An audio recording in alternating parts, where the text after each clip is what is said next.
Welcome into Pac-12 Preview here on Sideline Sports Network, on the Sideline Sports Network, pardon me. I am Michael Caratenuto. Yes, at Diablo00 is my Twitter handle. And yes, happy Friday. I am, decked out in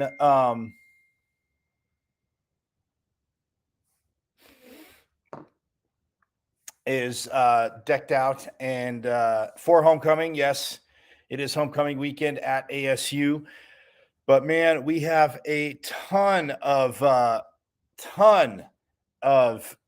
awesome matchups. Last week was absolute pandemonium.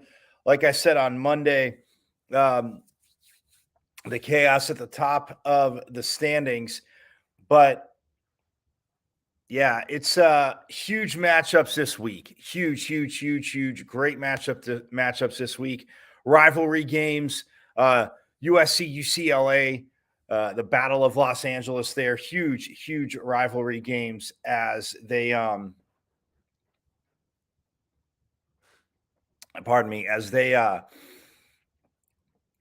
look to play, as you know, their time is winding down in the Pac-12, which touch on it in the beginning of the season. Just, I don't know, not thrilled whatsoever at all. And college football could have avoided all this jumping and moving had they done the playoff system right coming out of the BCS. Yes, they made a splash. They could have made a bigger splash, and you wouldn't have this issue with teams jumping ship. So that being said, though, anyway, USC, UCLA, Stanford, Cal are the rivalry games. And the reason why, and it's second to last week, so the reason why USC and UCLA are playing this week is because USC plays Notre Dame. And when they play Notre Dame, for you fans that don't know, some of you fans, I'm sure, huge Golden Domer fans, when they play Notre Dame, it's in Southern California. They always play the last game of the season. When it's in South Bend, when it's in Indiana, they play more so in the middle of the season. So that's when, so every other year for eons, just say that, every other year, the game is, when it's in Southern California, it's the last game of the year. So just a traditional rivalry, absolute madness there, and a lot of fun. And as for Stanford and Cal, well, UCLA plays Cal the last week of the season, which, again, I think there should be, but who are they going to play is the question mark. But we can get into that next week. Anyway, Stanford and Cal also play this week as well. So let's get started, though. Again, a lot of great games. And, of course, we always do on preview, start by telling you what happened last week, just in case you missed it. USC trounced Colorado 55-17. Find their perfect place, like Andrea. Yeah, USC beat Colorado 55-17. Washington outlasted Oregon 37-34. Big upset there. Another upset. Arizona went to Pasadena and beat UCLA 34-28. Utah crushed Stanford 42-7. Washington State had a good first half, and the Sun Devils tried to charge back in the second half, but the Cougars 28 first half points, and they win 28-18 over ASU. Oregon State cruised past Cal 38-10. Did the Beavers cruise past the Golden Bears? So those are your results, our results from last week, and what that did to the standings since Oregon lost to Washington. UCLA lost too. USC is now up top in the conference. They are 7-1 overall, 7-1 in conference play, 9-1 overall. Oregon, who lost, Utah won. Both Oregon and Utah are 6-1 in conference play, and both are 8-2 overall. UCLA is 5-2, as is Washington. They are 5-2 in conference play.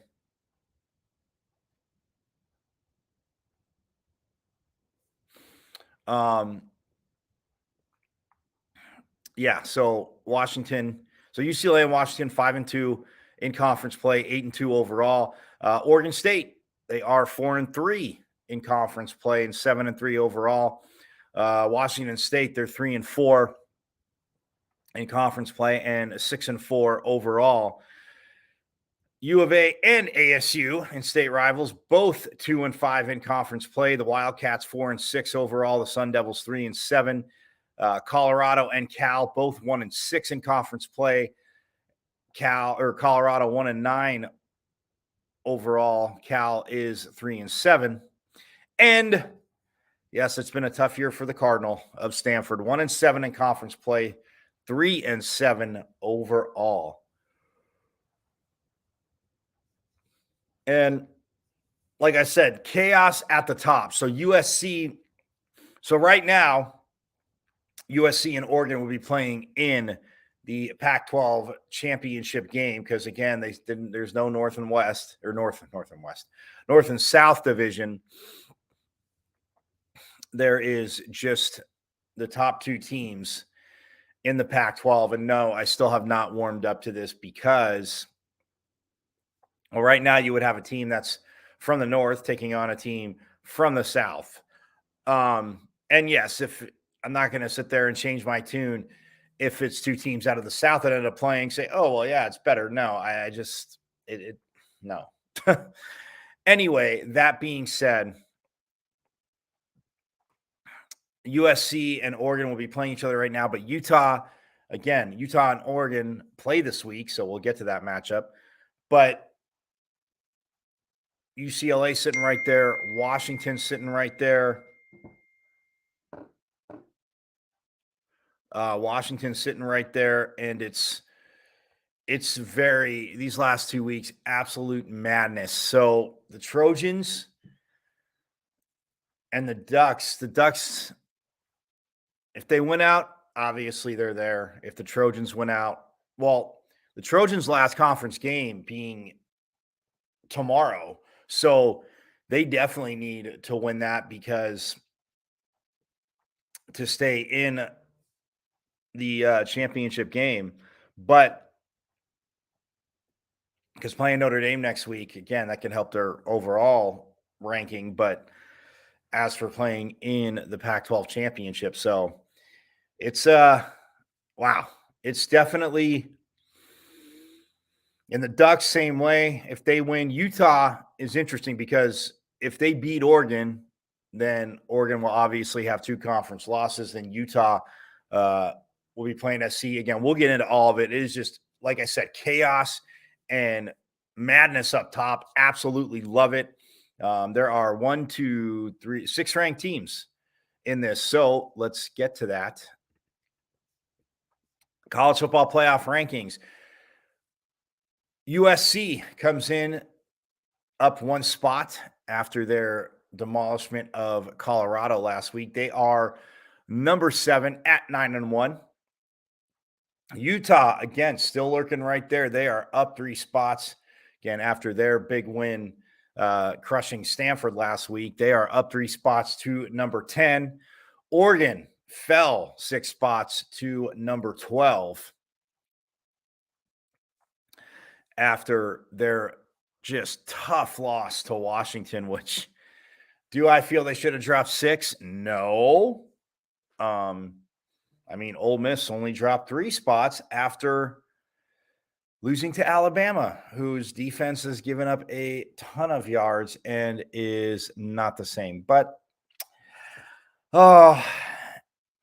topic for another day. So Oregon down 6 spots there at 12.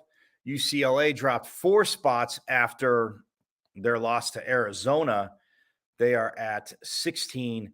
Washington is actually up 8 spots with their upset win over Oregon. They're at 17 in the college football playoff. Yeah, they are at 17. And Oregon State, with their win, they weren't rated. They came back into the top 25. They are at 22. So 6 teams, half the conference in the top 25. And that is just, well, I know it's such a bad conference.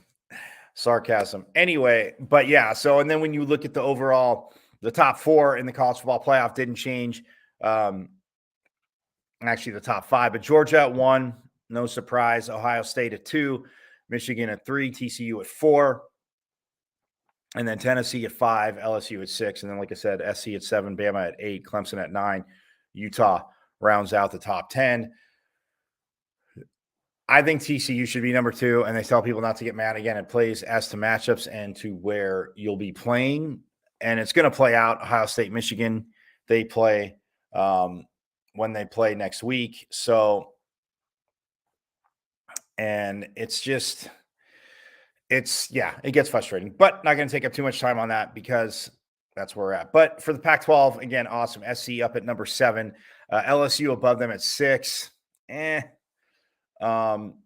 But they're sitting there right now, so it plays itself out. But it's tough for some teams to make jumps. I mean, Utah 2 losses again, they'd be asking for a lot. I mean, if LSU loses again, they would drop below Utah. But anyway, we can get into that after next week. So that's where we're at ranking wise. Pac-12 schedule for this week. Washington State goes to Tucson to take on Arizona. That is 2 o'clock Eastern, noon Pacific on the Pac-12 network. And Oregon State will come down to Tempe to take on ASU. Like I said, homecoming week here at Arizona State. And that's a 2:15 Eastern kickoff, 12:15 Pacific on ESPN2. Stanford at Cal. Again, the band is on the field. Yes, for those of you that don't know that, look it up. I'm not just feeding it to you. The band is on the field. Stanford and Cal. That is a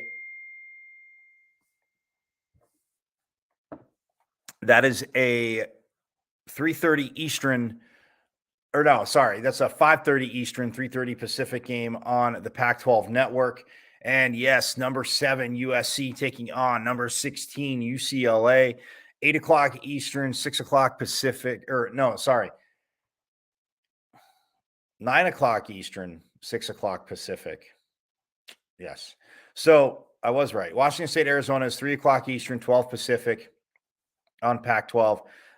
Oregon State, ASU, 3:15 Eastern, 12:15 Pacific on ESPN2. 6:30 Eastern, 3:30 Pacific for Stanford at Cal on the Pac-12 network. And then 9 o'clock Eastern, 6 o'clock Pacific, USC in Pasadena to take on UCLA on Fox tomorrow night. And then 10 o'clock Eastern, 7 o'clock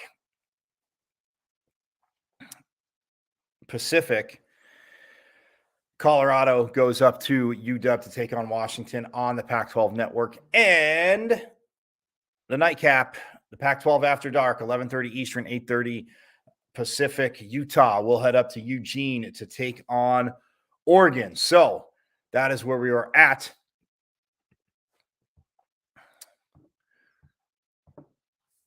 In matchup-wise, so again, a huge week.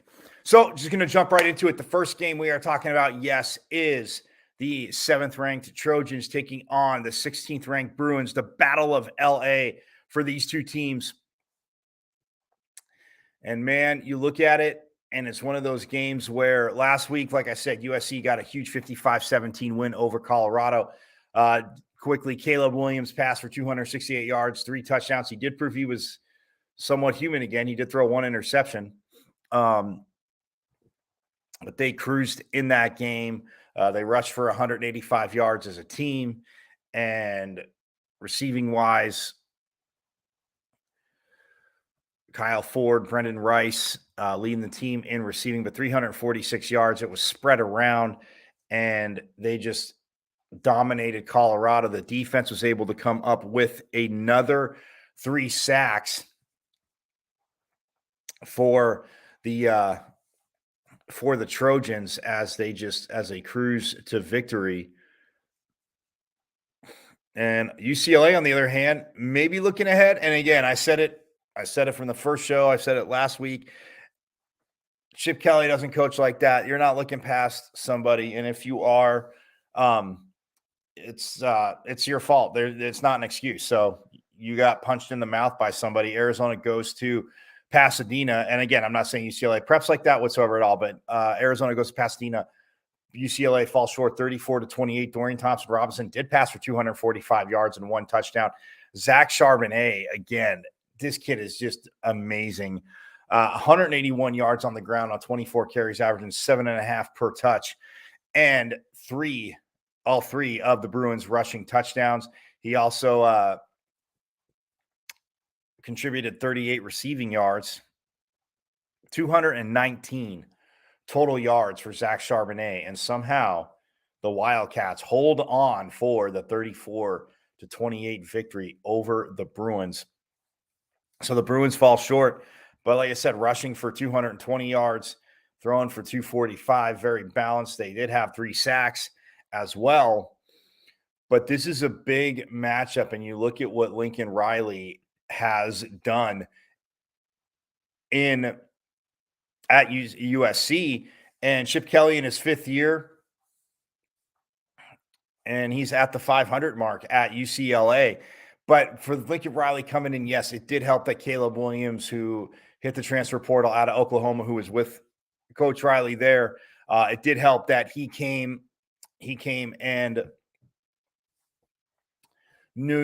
understood the offense, understood the concepts, and got on the same page with the offense soon. The defense for SC, though, has been absolutely lights out. It's a team on the season conference-wise that's leading the Pac-12 in sacks with 32. And defensively, like I said in the beginning of the season, I thought they could be had. If they make a mistake, you better take advantage of it now, because, man, they are just clicking on all cylinders. Is USC, who's 4th in points allowed at 24.4 per game. And like I said, 1st overall in sacks at 32 on the season. And in yards allowed, the Trojans are 6th, allowing 394.2 yards per game. So defensively, very stout. Offensively, total yards wise, SC is 3rd at 499.4 a game. They are also 3rd in passing yards at 316.9 yards a game. And they are 5th in rushing at 182.5 yards a game. Where the Bruins are number 1 there, you look at the Bruins real quick. I mean, for Chip Kelly, 240.1 yards a game, number 1 in rushing. Passing wise, the Bruins are 6th at 264 yards a game through the air. And then yardage wise, they are 2nd at 504.1 yards a game. Chip Kelly is just gobbling defenses up. So that is going to be the matchup. SC is going to be keying on Zach Charbonnet, but the tempo, the pace, not getting to sub out as much, and the read option, everything Dorian Thompson-Robinson does well. When you look at it, it's again, wow. It's insane. And Zach Charbonnet, by the way, leading the Pac-12 in rushing, 1,145 yards. And he didn't play in the ASU game. He was suited up on the sidelines, did not play. And he's at 1,145 yards. He dropped to, well, I shouldn't say dropped. He's also 13th in the country rushing with that. And Valade, who is, we'll get to him in a minute, but he's right behind him at 986 yards. But yeah, it's going to be a very, very big matchup for this SC defense. Again, especially running the ball, but it's not, it is an offense by Chip Kelly. Like I've said a million times, is based on running. This is absolutely huge. If UCLA can win, they would have the head-to-head tiebreaker, because both teams would still have 2 losses in. They would have 2 losses in conference play. Yeah, UCLA would be 6-2, and then USC would be 7-2.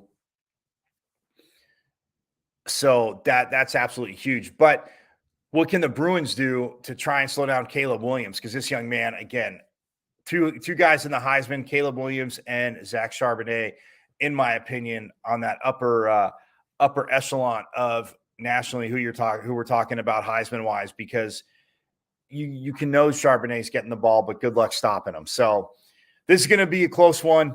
Man, it's UCLA losing 2 in a row at home. I'm going to go with the Bruins. 31-28. They get a late field goal, maybe at home, 31-28 Bruins. But, man, both teams are going to have to mix it up. The receiving core of SC, we know Travis Dye, again, even though they're not playing against each other, it's kind of one of those things where you want to do just as good as your counterpart. So I got the Bruins, the Bruins, 31-28. And the little, I guess, mini teeny upset over the Trojans in Pasadena. And our next game we shall get into is Utah and Oregon. And yes, this game is absolutely huge. Number 10, Utah, number 12, Oregon. Last week, Oregon lost to Washington at home in Eugene, getting upset on the road 37-34. The Huskies get the win. Bo Nix get 2 touchdown passes, threw for 280, 19-27. They ran the ball 51 times for 312 yards. Bucky Irving and Noah Whittington, 143 yards for Irving, 108 for Whittington. And you would have thought they won the game. But no, the Huskies, resilient. Michael Penix Jr. doing the job. No sacks for the Oregon defense. And that's going to be the question. Can they get to Cam Rising of Utah, who is just, again, been an absolute solid quarterback running that offense. And when you look at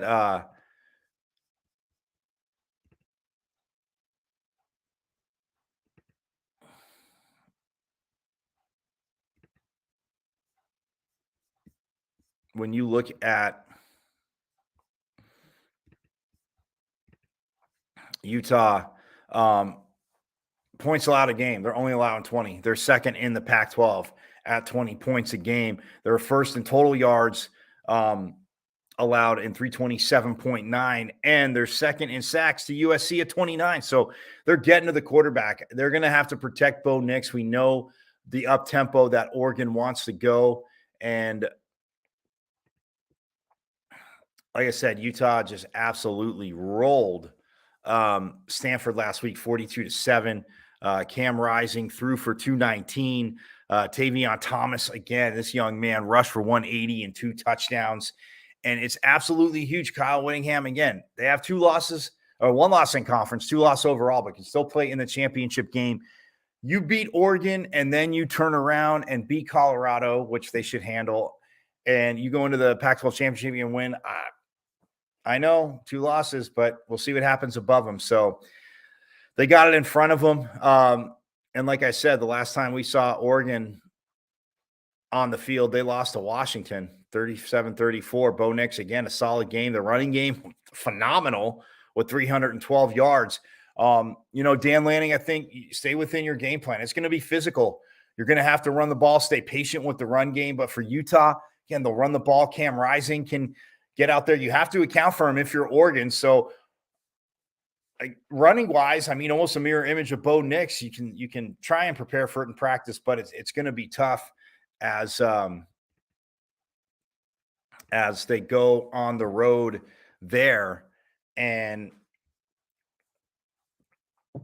man, it's in Eugene. It's so tough for me to see the Ducks losing 2 in a row at home. So yeah, I'm going to go with the Ducks in a shootout. I'm going to say 45-42 because I think both offenses get points. Defenses do play well, but I'm going to say 45-42. The Ducks just hold on to get the win and keep their hopes alive. But for Kyle Whittingham, I was going to say this too. I think Utah wins this game though. Again, with Cam Rising moving the ball And yeah, not just keeping the offense, but shut Bo Nix down running. Do not let him get out in the open field, because you look at last week, he had 9 carries for 59 yards. That's 6.6 per touch. So if you're Utah's defense, it's not just about getting home, getting the sacks. You need to contain the outside. You can't give up outside contain with Bo Nix and keep him in. Not that he can't beat them passing, because he definitely can, as we've seen. But don't let him add on. Don't let him convert those big third downs, because you're Utah and you do that. That's how Utah wins this game. And the fact that I picked Oregon, Utah will probably win the game. But Utah defensively, again, right there. And like I said, it's a team that is second in sacks with 29 on the season, just trailing USC, like I said, at 32. So for Kyle Whittingham, it's one of those things where if you preach to your defense,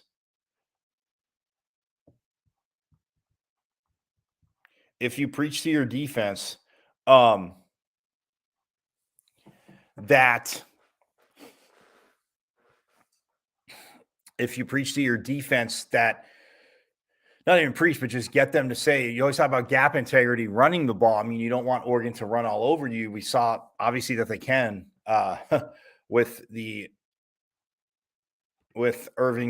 Bucky Irving and Noah Whittington, but keep them inside. Again, for Bo Nix, if the running backs do it, that's one thing, but not that you want them to if you're Utah. And for Oregon, pound that rock. A lot of read options. Create dirty eyes on the defense. And Dan Lanning, obviously with Georgia, or came from Georgia, since the Georgia game for Oregon, and Bo Nix has just done that too. And Bo Nix, again, another young man, I say, catapulted into that top tier. Again, you can't put 50 people in the top tier of the Heisman. I get that. But from the Pac-12, I think Charbonnet and Caleb Williams and Bo Nix are definitely the three that are right there in my eyes. And Cam Rising, if you look at this game too, kind of in that second tier, just with what he's done. But yeah, so that's the matchup. I mean, right there, like I said, Oregon 45-42. When you look at Utah,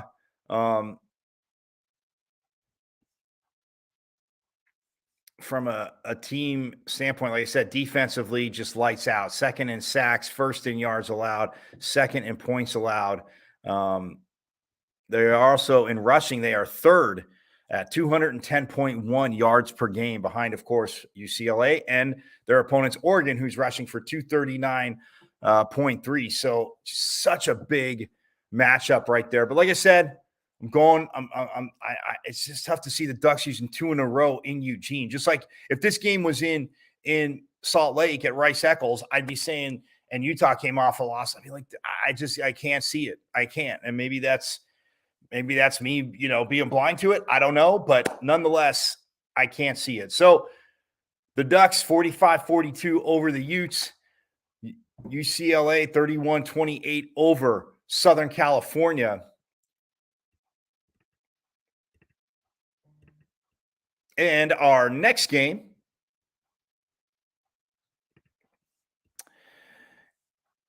is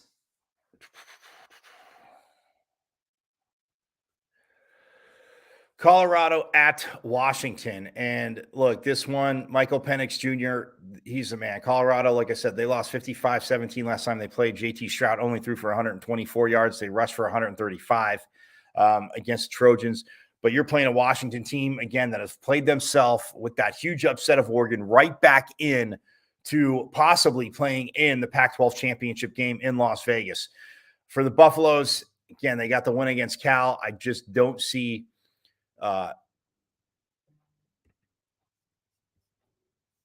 too much from them there. And, for Colorado, that's just that thing. But we got to talk Washington. I think Washington wins big.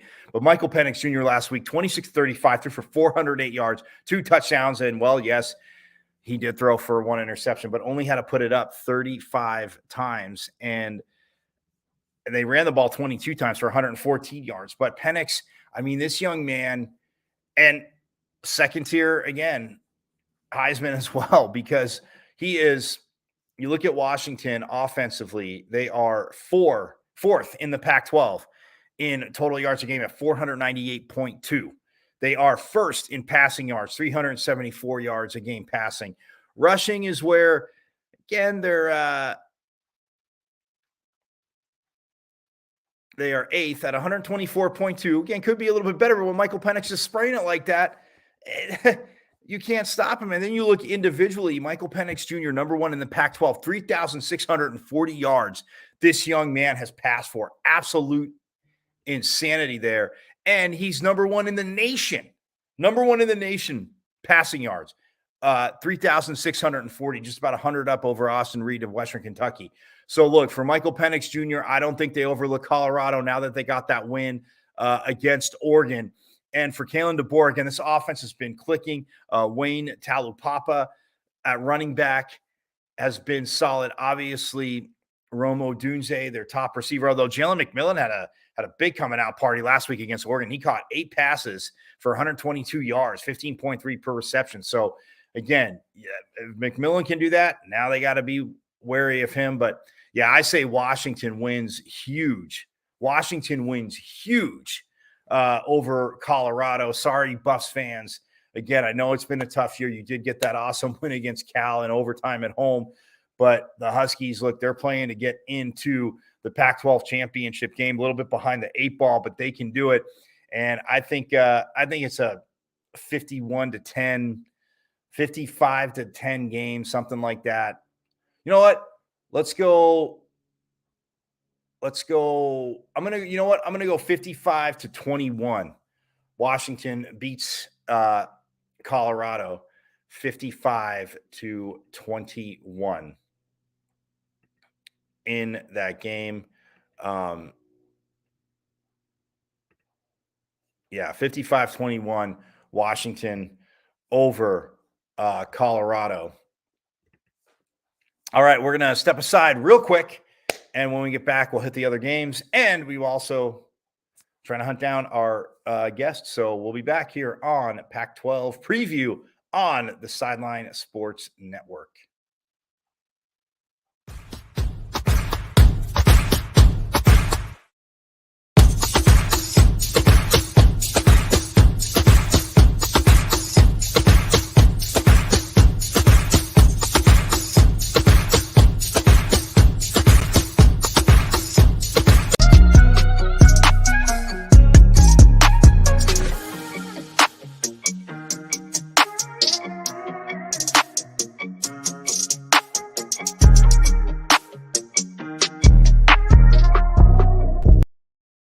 Welcome back into Pac-12 Preview as we are rolling along again. Week 10 in the Pac-12. Sorry, how to get that right there. But yes, I am Michael Carasmino at Diablo00 is my Twitter handle. Our Twitter handle, my Twitter handle, everybody's Twitter handle. No, but yeah, big games this week. Again, talked about the Battle of LA. I got UCLA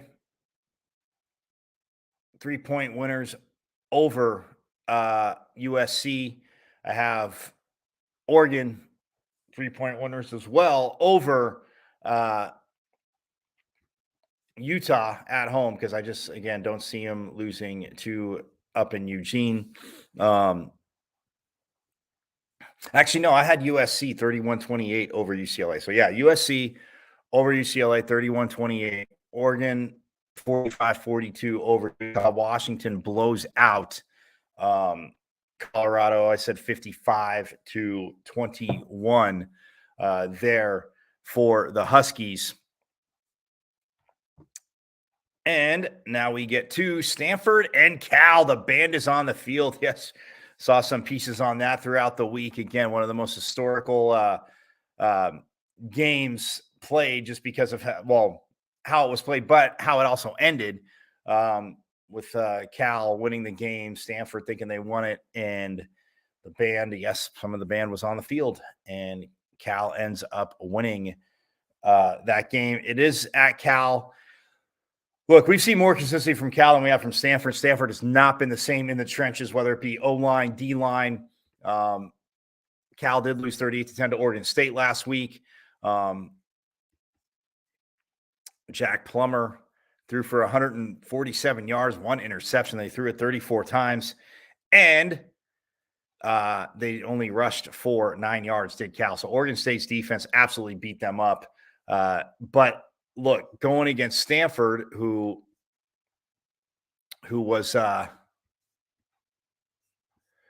fell short, to say the least, against Utah, 42-7. They did not fare much better, to say the least, as Tanner McKee threw 23 passes, only completed 11 of them for 155 yards. They only rushed for 22 yards. Utah, again, out-physicaled Stanford, and that's two teams you would think would be very, very physical. So that being said, I just don't see how Stanford wins this game. I got Cal in this game, as I believe Cal wins it. Man, it's a rivalry. You know what? I think it'll be a little closer. Stanford. I say 38-31. 38-31. They both get points. A rivalry game, 38-31. Cal over Stanford in that game. And it's going to be huge for Cal. Again, I talked about consistency. And yes, when you've only won one game in the in conference play, Cal's 1-6 in conference play,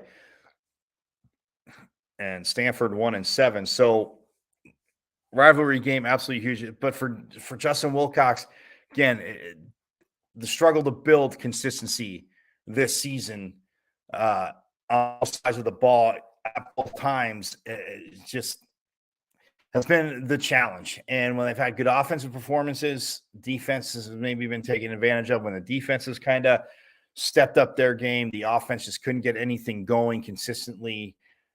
Again, they lost to Colorado in overtime. So yeah, I got Cal though in this game against Stanford. I just don't see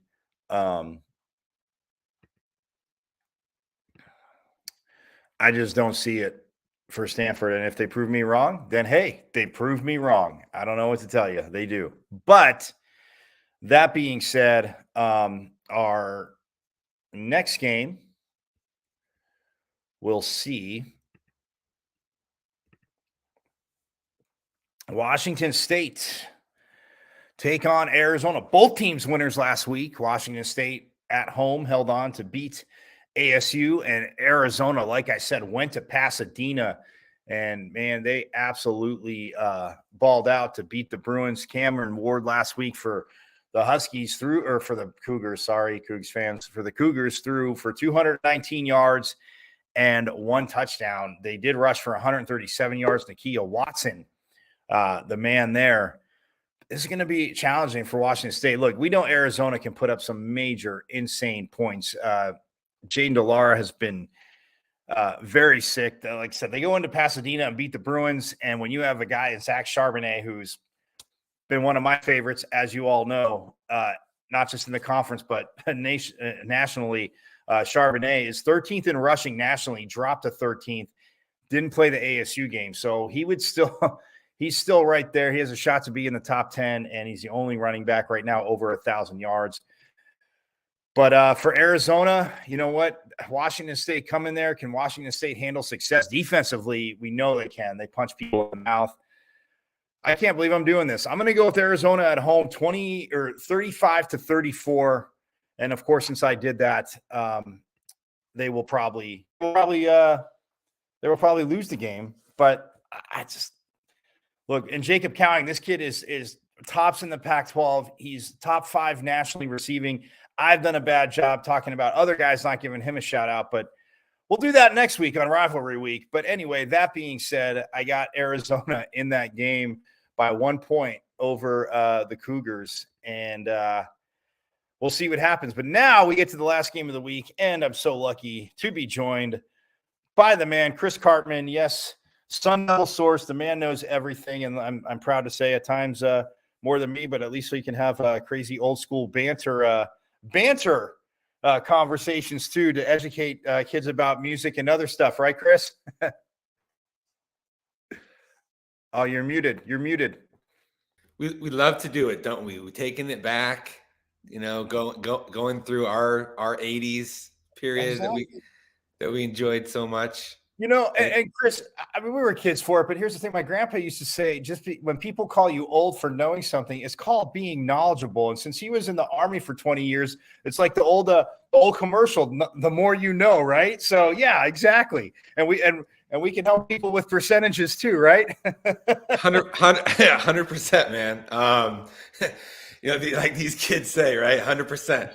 Yeah, exactly. But no, it's funny that we're sort of, time goes so fast that you go from the, being young to being like, oh, we're the person in the rooms with the experience and the knowledge now. It's crazy. I know. I feel scary when they say, "Oh, you know this," and I'll turn around or somebody asks something and I answer it. I'm like, not that I'm shocked I answered. I'm like, oh wait, you're right. Now I'm the person. I might be the person in the room. But man, let's get to this game. It is homecoming, so yes, I am a homer, but I did wear this for homecoming.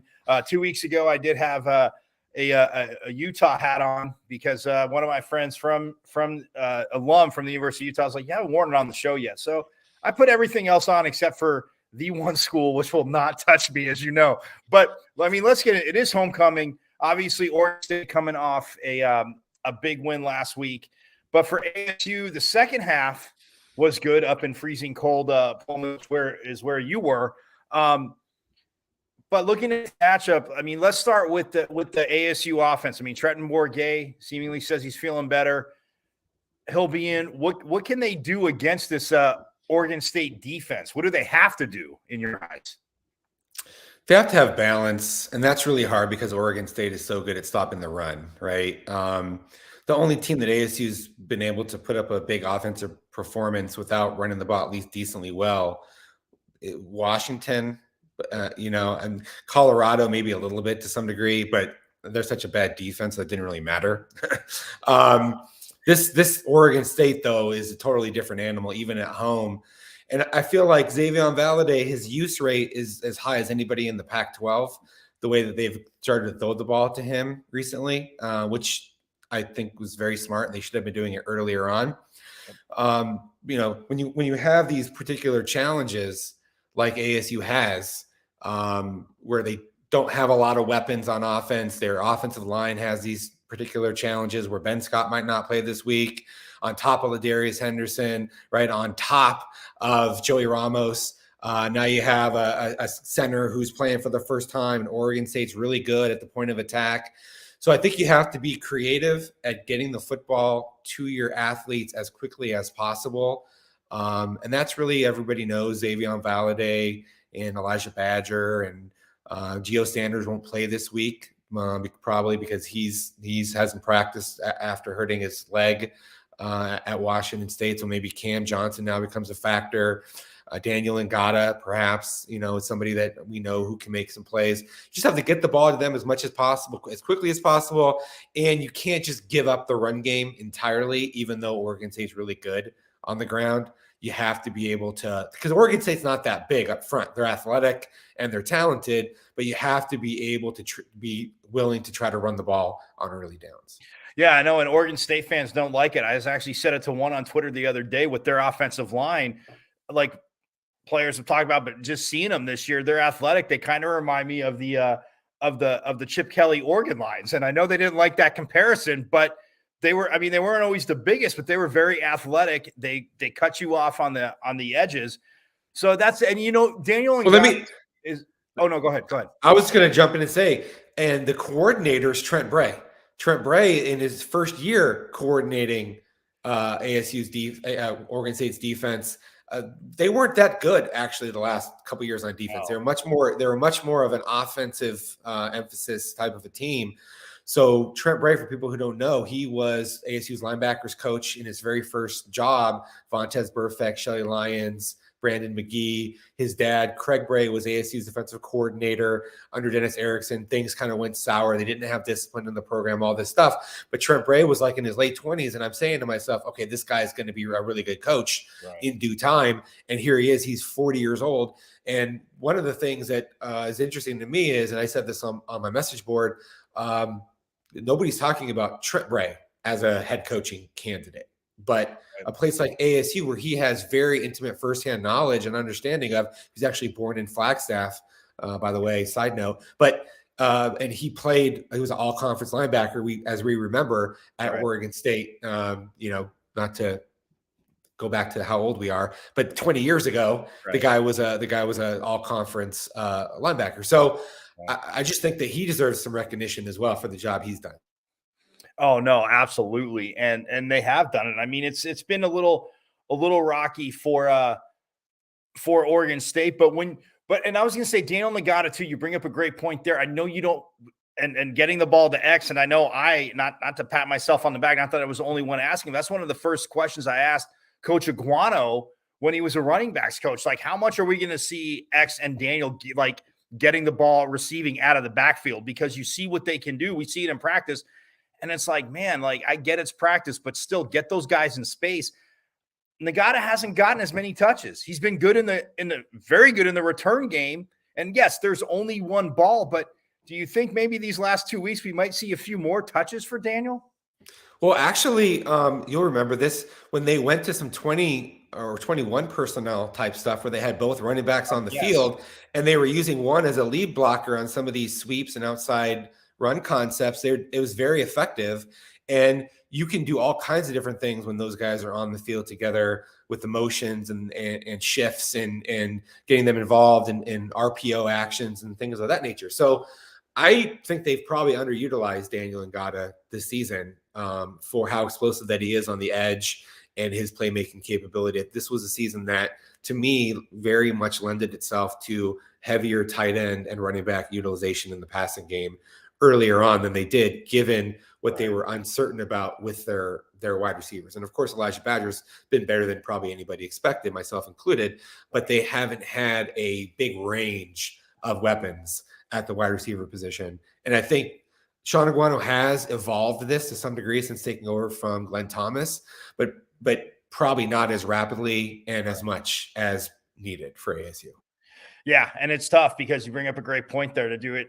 Obviously, when Coach Iguano took over and then takes over the offensive play calling, I mean, that loss to Stanford, I mean, that stings, only giving up 5 field goals when your defense, as we saw, balls out like that. And Elijah Badger, I will say that too, because you asked in the preseason, who's going to lead the team in receptions and how many.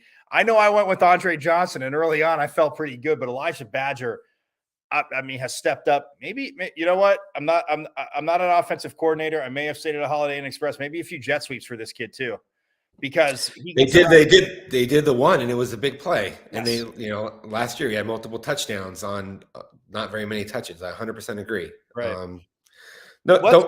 Don't beat yourself up though about the Andre Johnson. That's totally okay.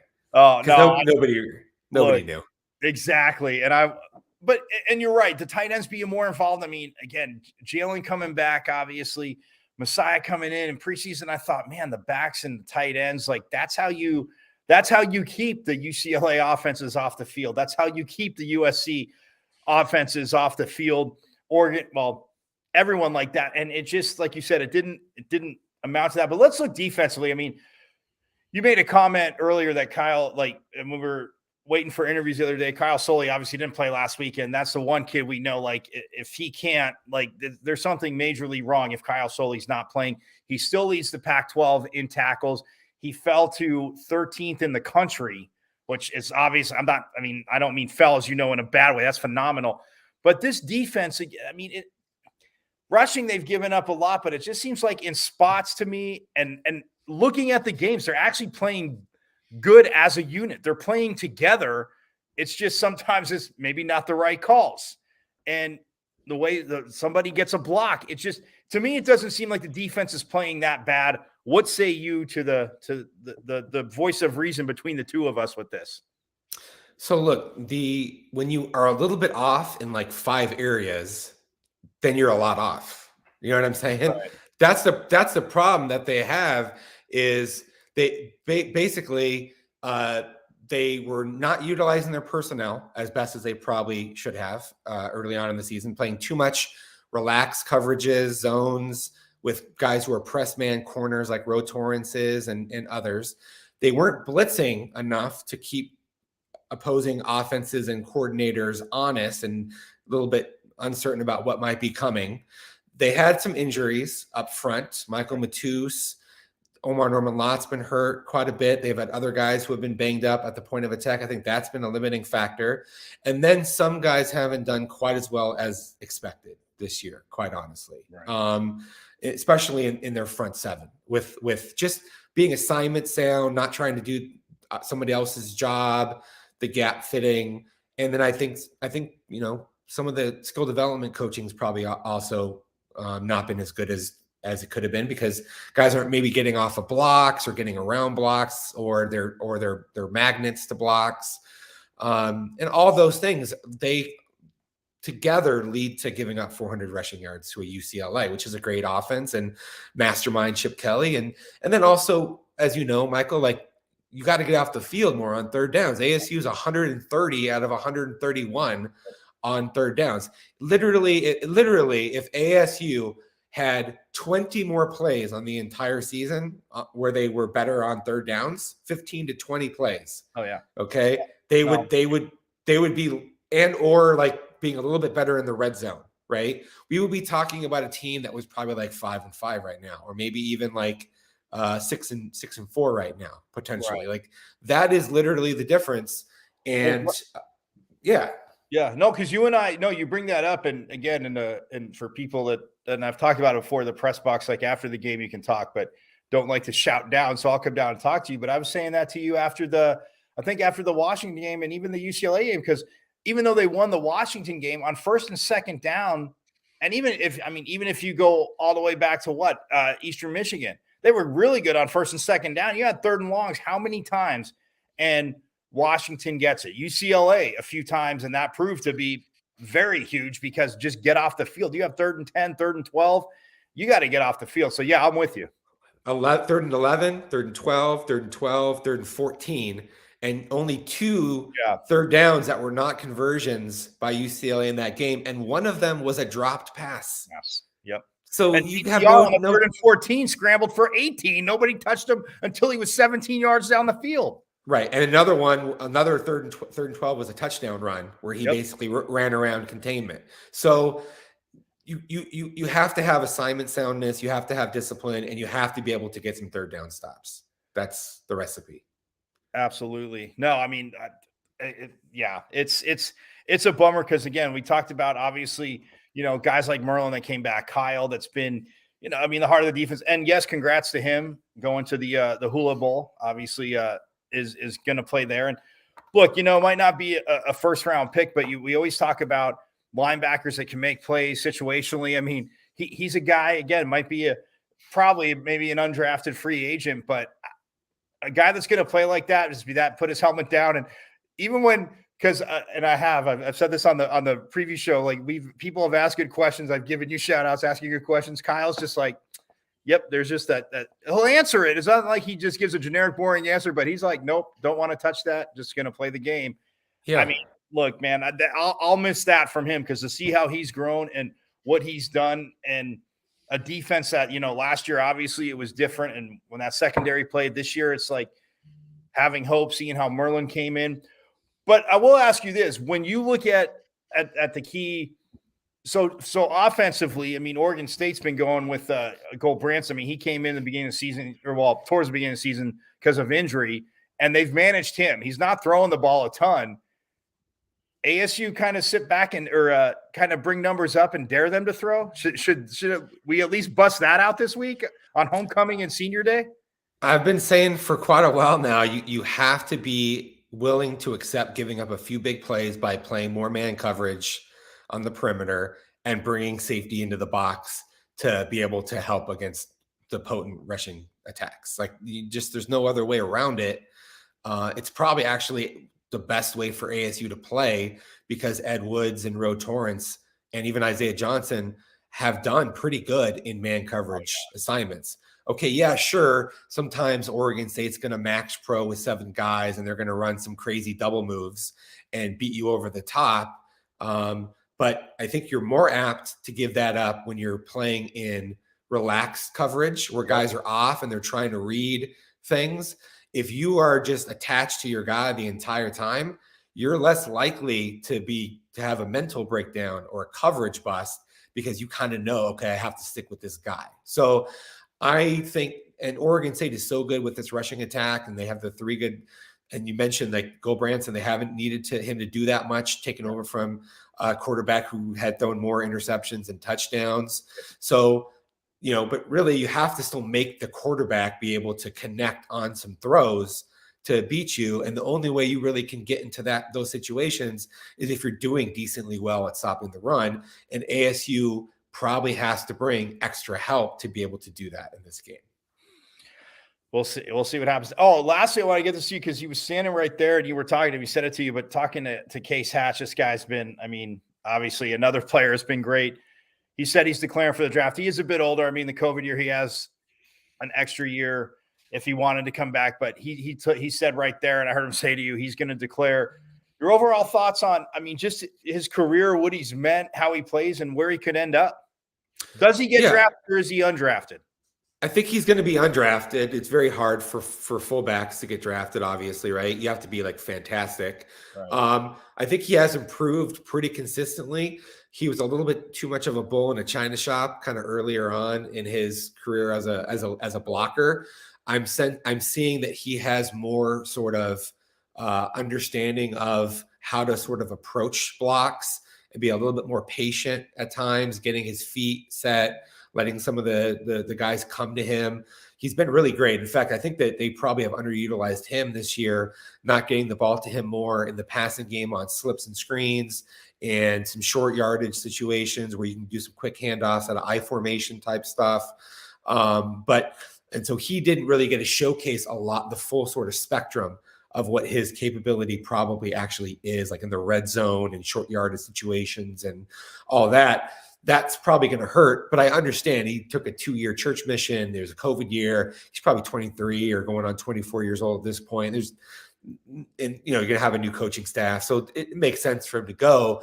I have a lot of respect for him. He's an extremely hardworking, dedicated guy. I don't know if people know the whole story, but like he would wake up at like 4:00 in the morning to help on his family's ranch or whatever they have, out there in like Gilbert or something.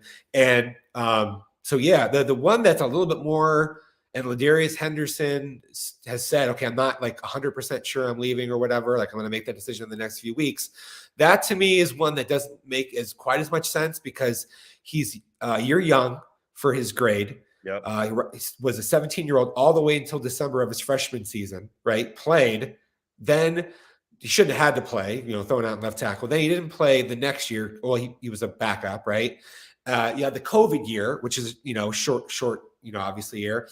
Well, he's only 20 years old now. Right. And to me, I don't think that he's not a first round guy. He's probably not a second day guy. He's close, maybe the best case scenario would be projecting him to be borderline day 2. Right. And when that's the case, there's a really good chance that you end up in rounds 5 or 6 or something like that.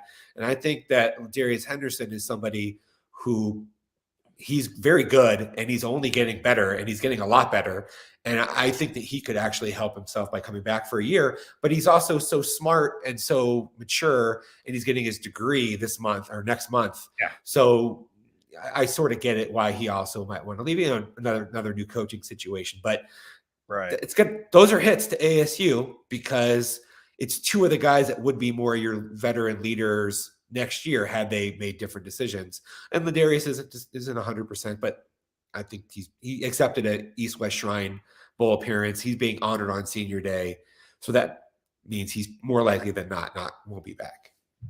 Yeah, and like I said, a 17-year-old starting at Michigan State when they got that win, and I mean, he had a hell of a game. I mean, they helped him out a little bit. I remember They were chipping. Yeah, they were chipping. But yeah, there was a Michigan few State times he was- went one-on-one, didn't look to, but against the Michigan Yeah. State D line, like, yeah, you better chip. It doesn't matter who's at left tackle. I don't care. I mean, even when, like I said, Kellen Deach is out there, I don't care if he's out there. Like, you need to chip somebody on that. But Yes. yeah, no, that it is interesting because I was going to obviously say that too, like, because we were kidding around because I forgot who said, "Are you even 21 yet?" He goes, "Nope, I'm not even 21 yet." And that'll be obviously next month. But man, well, look, I know I'm going to be a homer for homecoming. I'm picking them to win. Hopefully, they can win by 3. I'll take a to drive fans crazy. I'll take a 21, actually 4, like a 24-21 victory. Because God forbid there's defense and fans have to complain it's a terrible game. All those years, but yeah, what's your also lastly before we get out of here too, what's your quick thought on the CFP rankings, like where USC sits? Utah's the tricky team to me because they are right there at number 10. Yes, they do have 2 overall losses, only 1 conference loss. Now, yes, next week needs to be played, but I'm sorry, you and I have talked about Kyle Whittingham. They get by this week. They beat Oregon. For sure the excuse of Utah overlooking Colorado is not going to happen with Kyle Whittingham. So I feel sorry for Colorado that game. Yeah, I feel sorry for Colorado next week. But if SC wins out, obviously, yes, they're there in the Pac-12 championship game. If they win it, they have a chance. But for Utah, let's go tricky team. If Utah beats Oregon this week, turns around, beats Colorado, and then say they beat USC again in the Pac-12 championship. A legit, I say resume-wise, they definitely have a very strong case to be at least the number 4 team in the country. Other stuff has to play out, but I'm just saying if that plays out that way, your thoughts of Utah? Yeah, just like you said there, it really is going to depend on what happens with some of these other teams, the SEC, Clemson. I understand they're probably not that good, but a lot of people, Notre Dame that Stanford beat, you should be done. No, right. So I just Utah's Kyle Whittingham to me is the best coach in the Pac-12. Utah has had significant injuries to like some of their best players. The Pac-12 has 6 top 25 teams, right? And even with all of that, the Pac-12 definitely has a national media bias against it. Ridiculous. Which is not fair because USC, Oregon, UCLA, if they had the exact same records and they were playing in the Big Ten or the SEC, it'd be 3 top 10 teams. You know what I mean? And in the CFP, like at the end of the season, it might even end up that anyways. But Utah, just based on sort of national reputation, perception, whatever, I'm going to say no. They're not going to be a candidate. But in terms of what should probably happen, I'm going to say yes, because I trust that coaching staff and their style of play going up against pretty much anybody on any given week. Well, look, I know we both know, obviously Dan Lanning wasn't there last year, but we know what Utah did to Oregon, not once, but twice last year. So it's better coaching. Yeah. I mean, it's crazy to me how, and I will say this though, because a lot of people at the 4-letter, and I know I was actually back in the fall, now that I bring this up, kidding with you, that there was more than one person at the 4-letter that was really big on Utah. So if they're getting that kind of push, and look, that game against Florida, I mean, Cam Rising, I've never in the 2 years now he's been starting. And I know you saw that game, Chris. I've never seen him stare down a receiver like that in the end zone. And there's 3 dudes right there. And it almost got to the receiver, which is crazy because the last dude picked it off. I've never seen him stare down a dude. And that was their, for Kyle Whittingham, like you're saying, they gave up 283 yards rushing in that game. Everybody's saying, oh, yeah, 283. Florida may have won. Florida gave up 233 rushing. I'm like, are you kidding me right now? So, and I know Florida, obviously being where they are, doesn't hurt Utah, doesn't crazy help them. But yeah, man, like I said, I ever since he got in the Pac-12, and I remember saying to our friend Hode a few years, like after they first got in, I was like, man, I saw how they played here and how they played at Southern Cal. They lost both games that year, but I said, man, he starts recruiting for this conference, they're gonna trash a lot of people. And they have. I mean, playing on the road in a place like the Swamp in the non-conference early on in a season, Utah's a better team and should have won that game, but that's not like a surprise. Right. And, that I don't think, this is why you need playoff expansion, not to segue this, but because you're at the end of the season, you're going to have a whole bunch of one-loss teams, and you're going to be like, who deserves, like, what's the best, which one-loss team doesn't deserve to be in the CFP this year? Or you're going to be like, well, a couple of these two-loss teams are better than the one-loss teams. And so, once you expand it, you don't need to have that conversation at all because, right. All the best teams. Chris, to piggyback off your point, I said this on the first week. I said this on the first week I did this show that annoyed with USC and UCLA jumping ship to the Big Ten and, the money, this and that. College football, they had the chance because everybody complained about the BCS. And in my opinion, I thought the computer only got it wrong 1 year. And I'll just, from, like you said, if you do not even, you look at the records, but the eye test, seeing what teams did, the computer to me got it wrong only 1 year. And I know other fan bases will disagree, but if you take yourself out of that and look at it, but you were at 4 or you were at 2 and they made such a thing, oh, we're going to go to 4. If you would have went to, and I even said back then, go to 12, you can still have the bowl games. Me too. Yeah. And people said to me, oh, you did not. I'm like, I always thought it should have been 12 and just incorporate all the big bowls as your because if you go games. to 4 and you have 5 Power 5 conferences, one's getting left out. So one's always going to be annoyed. And then I heard rumblings in the beginning. Oh, well, the SEC should have to. No, you shouldn't, because just play one fewer non-conference game. And if that's a problem, the other thing is, we're way off here, but the other thing is this is all going on when the kids are on school break. Like, they're not missing classes or anything from mid-December to mid-January. Yeah. That's what people forget. It's not high school where you have you're back 2 days after, New Year's Day. It's like the second or third or fourth, whatever. You have like a full month off. So if you, like I said, because I tell people, my cousin and I are going back and forth. I go, if they get it right, they'll go to 12 because there was already obviously talk of, Texas as what they were doing and wanting, all this money in Nebraska. And Tom Osborne was like, I don't know who you think you are, but no. And they left the Big 12. And I applauded him because Texas just wanted everything and give the scraps to the rest of the schools. It's like, yeah, that doesn't work. Tom Osborne's like, how long have we carried you for? Like, I know you go through history, but again, not even because of the 80s, but like with what Nebraska was. But if you go to 12, in my opinion, you stop this conference jumping because the money's there for everybody. And again, I'm all for evolution if it's good, but to ruin regional rivalries, to ruin regional conferences because UCLA is in debt, basically. And again, not to sit here and blast them, but I said in the beginning, you're allegedly in debt. But yeah, you're gonna have an away game that's 3,400 miles away in Piscataway, New Jersey. That's awesome. Well, I mean, but look, this year the question to me is like, is an undefeated TCU better than a one-loss USC? Or I think they're better than a one-loss Ohio State. I'll tell you that right now. So there you go. I think TCU, and again, it has nothing to do with my disdain and obviously lifelong scar from the Rose Bowl from Ohio State, Chris. It has to do with TCU defensively. Okay, it's the Big 12. People laugh at it. They've played defense. TCU offensively, I look at it like this. Can they score not just once, but put up multiple points on all those teams in the country? Yeah, I think they absolutely could. But I think they're number 2. But I'm with you because when you get to that point with where USC's offense is, maybe, but I would go after an Ohio State before I went after a TCU. But your point is well taken. Conference championships tend to sort it out, and that's why I agree with you that usually they've gotten it right.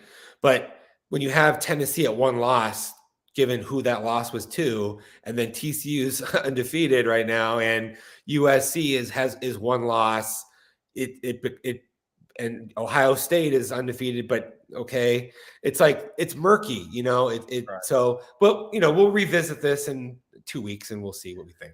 Exactly. So I know next week is obviously a crazy short week. Obviously, I know I'll see you at the game tomorrow for homecoming and in Tucson as well, because I'll have to be down there for Thanksgiving. But at least hopefully they can, hopefully Case and Kyle can go out. We'll get to that next week. But yeah, no, hey man, I always appreciate the time. He is Chris Cartman. You see him there. Follow him on Twitter at Chris Cartman, the publisher of Sun Devil Source for 24/7. If you want to know about recruiting like I do, because like I've told him throughout the years, there's just way too much madness to keep up on, and he got a hell of a jump on it. Follow him on Twitter, do all that. But yeah, I will see you tomorrow for homecoming, bright and early. I love those. Hey, we beat Washington early. Maybe. Oh, by the way, yes, I am taking ASU, like I said, to win. We beat Washington early. Maybe we can keep up the good vibes and beat Oregon State in an early game and put a little damper on their season as we head into the Territorial Cup. I think this should be a pretty close, good game. I have Oregon State winning by a touchdown, 27-20. And I'm keeping track of my record against the spread, so that's sort of a factor. And but I'll see you there, my friend. Absolutely. He is Chris Cartman. Again, always appreciate him coming on. It went a little bit long, but hey, who cares? It was absolutely awesome. Got a little CFP in there.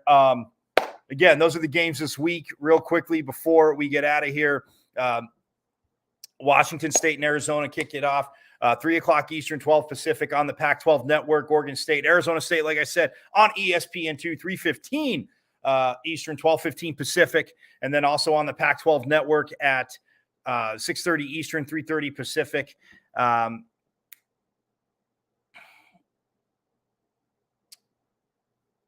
Stanford is at Cal on the Pac-12 Network, like I said. And then USC, UCLA, 8 o'clock Eastern, 5 o'clock Pacific. UCLA hosting USC, and then Colorado travels up to UW to take on the 17th ranked Huskies on the Pac-12 Network at 9 o'clock Eastern, 6 o'clock Pacific. And then at 10:30 Eastern, 7:30 Pacific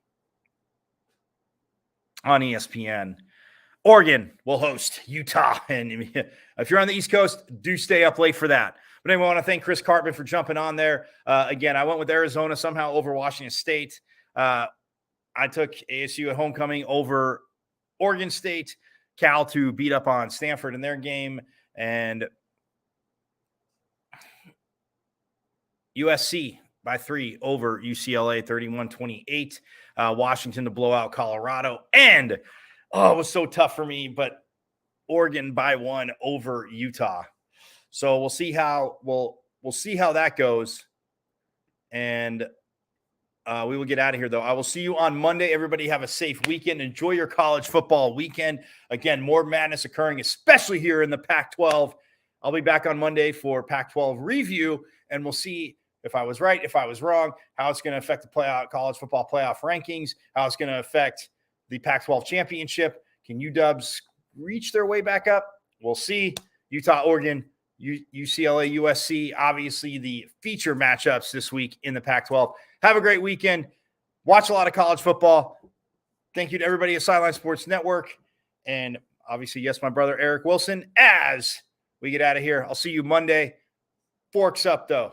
See you Monday.